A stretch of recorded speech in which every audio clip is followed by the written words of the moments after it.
Today we finish the British Empire story with part 2. To recap, we ended part 1 just after the Second Boer War had finished and start at the point explaining the political problems that war had caused the empire. Despite the controversy, the Boer War marked a turning point. Britain now controlled the richest mineral resources in Africa. The Union of South Africa was created in 1910 as a self-governing dominion within the empire, much like Canada and Australia. It was a compromise. The Boers retained political influence, while Britain secured economic dominance.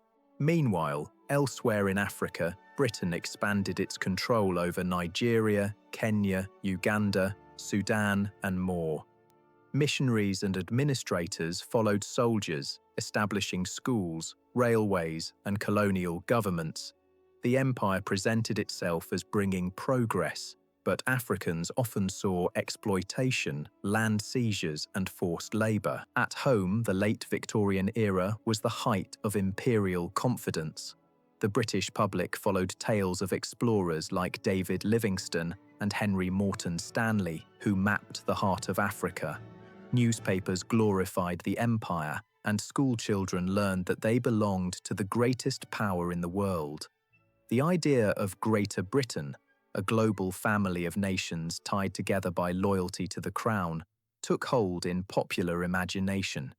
But cracks were forming beneath the surface. The Boer War revealed how costly imperial wars could be, both in lives and in reputation. Rising powers like Germany and the United States were catching up industrially and militarily. Nationalist movements were stirring, not just in Africa and Asia, but even in Ireland, closer to home. Still, at the dawn of the 20th century, the British Empire seemed invincible. Its territories spanned the globe, its navy ruled the seas, and its wealth flowed from mines, plantations, and factories worldwide.